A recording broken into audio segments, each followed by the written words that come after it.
खुलुमबाय आं डक्टर हारिमु बरगयारी कर'ना भाइरासनि बारै बयबो एसेबाबो मिथिखाबायानो आं एज ए डक्टर आरो बे फिल्डआव प्रेक्टिकली इनभल्व जानाय हिसाबै आङो दिनै बे भिडिअनि जाहोनजों कर'ना रिलेटेड माखासे खोथा आङो सुंद'यैनो शेयार खालामनो सानदों आं आंनि सेक्टरनि आन्डाराव थानाय माखासे गामियाव आङो भिजिट खालामनो थांदोंमोन आसामनि बाहेरायाव थानानै फैनाय खायफा फरायनो थाहैनाय खायफा साख्रि मावनो थाहैनाय जायफोर रिसेन्टलि न'आव गिदिंनानै फैफिनदों बिसोरनि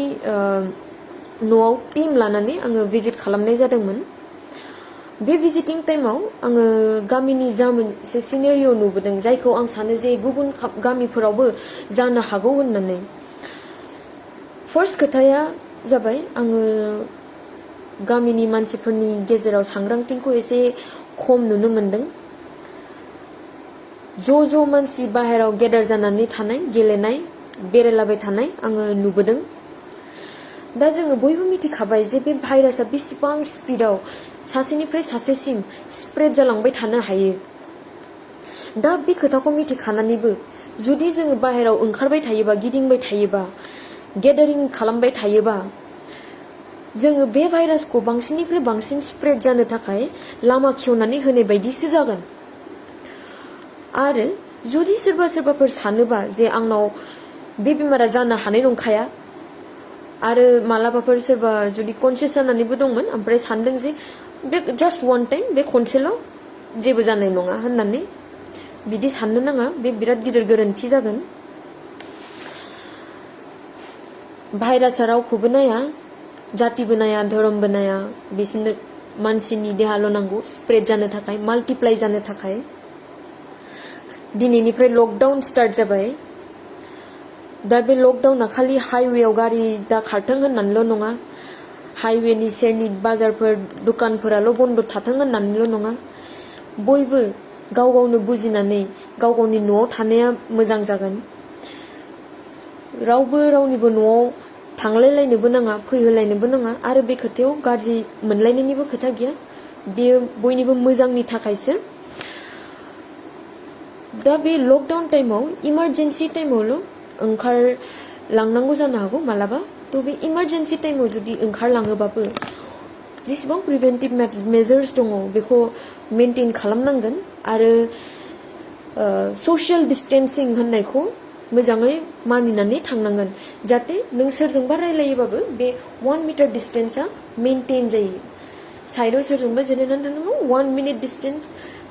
मिटार डिस्टेन्स जाहाथे मेनटेन जायो आरो मोनसे पइन्ट बयबो बिदि साननानै माने बुंदोंमोन माने कि इन्डियाया मोनसे गरम जायगा थ' बेयाव बे भाइरासआ फैनो हानाय नङा बा आसामानो गरम जायगा ओंखायनो भाइरासआ फैनो हानाय नङा बिदि नङा जुदि गरम जायगायाव बे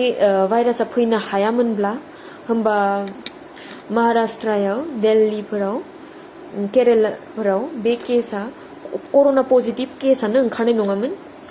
साउथ इन्डियाया जोंनि नर्थ इस्ट इन्डियानिफ्राय बांसिन गरम अब्लाबो बेयाव केस ओंखारगासिनो सानफ्रोमबो प्रग्रेसनबो जागासिनो केसफोरा आरो दिनै खबर मोनदों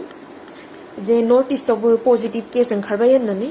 स' जों बयबो बांसिन सांग्रां जानानै थानांसिगोन केयारफुल जानानै थानांसिगोन एसेयावनो आं बुङो कनसियास जानाया मोजां खोथा केयारफुल जानांगौ खिन्थु अभार कनसियास जानानै पेनिक जानाया घाबरायनाया मोजां खोथा नङा आं मोननैसो गामियाव आङो नुबोनो मोनदों जे गामिनि मानसिफोरा बे बाहेरानिफ्राय न'आव फैफिननाय मानसिखौ ओरैबायदिसो ट्रिट खालामबाय जेन बिसोर माबा मोनसे बिराद गिदिर दाय मावबायसो नामा माने फर्स खालामगासिनो जे न'निफ्राय थांथार सिभिल हस्पिटालाव थांथार नायजानानै फैथार दा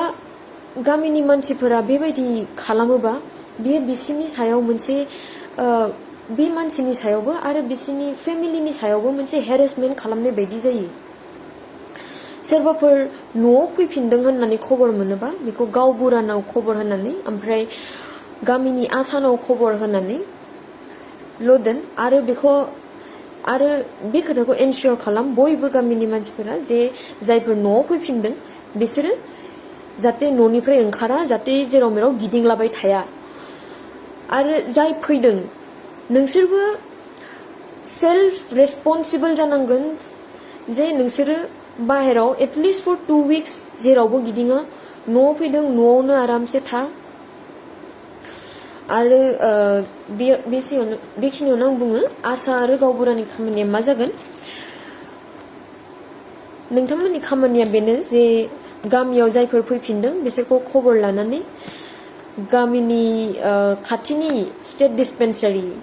बा जाय हस्पिटालनि आन्डाराव गोलैयो बा जिखुनु दस्रानोबाबो बेखौ जास्ट खबरल' हर आसाफोरा मिथिगोन ABPM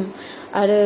सेक्टरनि मेडिकेल अफिसार इनचार्जफोरखौ बिसोरनो जास्ट खबरल' हरनांगौ जोङो खबर मोनोबानो आङो जेरै खबर मोननानै आङो टीम लानानै आङो गामियाव न'आव थांबाय बेबायदिनो टीम थांगोन हेल्थ डिपार्टमेन्टआ बिराद सेस्था खालामगासिनो बे बेमारखौ जोंनाव फैनायनिफ्राय होबथानो थाखाय बा जोंनाव दाजाथोंनि थाखाय दा बे मेटाराव जुदि नोंथांमोनहाबो जोंनि हेल्प खालामाबा जोंबो हेल्पलेस जागोन दा नोंथांमोना जोंखौ बोरै हेल्प खालामनो हागोन बे जास्ट कि न'आवल' थानांगौ आरो जेबो खालामनो नाङा बाहेराव गिदिंलाबायनाङा जास्ट बाय डेट बिदिनो नोंथांमोना जोंखौ हेल्प खालामनो हागोन जों जोंनि खामानिखौ मावबाय थागोन जोंनि हेल्थ डिपार्टमेन्टआव मोनफ्रोमबो गामिनि आसामनि बाहेराव थानायनि लिस्ट दंजोबो सोर सोर न' फैफिनदों बेफोरखौ जों ट्रेस खालामनो नाजागासिनो आरो बेफोरखौ जोङो बिसिनि न'आवनो थांनानै जोङो नायनानै फैनो थाखाय जोङो लामा लागासिनो इभेन बर्डार्सफोरावबो आरो रेलवे स्टेशनफोरावबो एयारपर्टआवबो जोंनि टीम्स मेडिकेल टीम्स हरनाय जादों नायनो थाखाय आरो जेसेबां जुदि बारग'नानैबो फैयोबा जोङो बिसोरखौ न'आवबो जोङो ट्रेस खालामनाय जागासिनो जों खालि थाखुमानानैल' थानाङा गामिनि मानसिफोरा बेबायदि फर्स खालामबाय थायोबा बे मोनसे थाखुमानायनिबो जाहोन जायो रागा जोंनानैनो आं थाङा मा खालामनो खालाम बेबायदि टाइपनि जायो स' बिदि खालामनो नाङा हेरेसमेन्ट होनो नाङा जों दङ जोङो न'आवनो थांनानै जोङो नायनानै फैगोन जोंनो जास्ट खबरल' होनांगौ जोंखौ बे फाइटआव नोंथांमोनहाबो हेल्प खालामनांगोन आरो नोंथांमोना न'आव थानानैनो जोंखौ हेल्प खालामनो हागोन आरो जेरावबो ओंखारनो नाङा होमबासो जोंबो बे खामानियाव साक्सेसफुल जागोन आरो जयै जोङो बिदिनो बारग'नो हागोन गोजोन्थों